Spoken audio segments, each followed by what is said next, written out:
Hi. Hi, I'm so glad you could make it. Oh, I'm glad we can do this. I'm really excited about this property.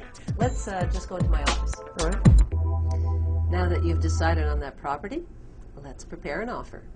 That simple sentence, of course, is one of the most satisfying you'll ever hear in real estate. Now, you'll have to add something to it because of new federal money laundering and anti-terrorist financing requirements. Under the old regulations, a real estate agent only had to report suspicious or large cash transactions, ones they thought might involve money laundering or transactions where more than $10,000 in cash was involved. With these new regulations, there is information to collect and forms to be completed. Now, I have to tell you that there's a new form that I have to fill out. It's required to comply with the new federal money laundering laws and regulations. And what form is that? In order to comply, I have to complete what's known as an individual identification information record. Basically, it's a report showing that I verified your personal identification or ID. Oh, really? Now, what happens to that information? Again, this is separate from the actual real estate forms that are required. This form is required by federal law.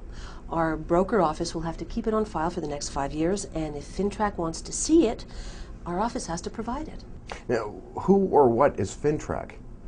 FINTRAC is the federal agency responsible for money laundering and anti-terrorist financing compliance in Canada. I have this brochure for you that explains what FINTRAC is, and it also explains why we now have to collect this information.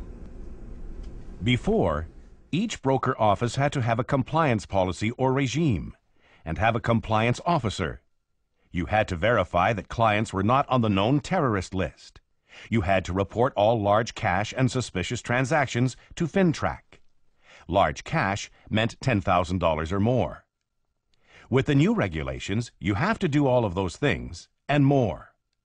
You now have to keep a receipt of funds record for all transactions.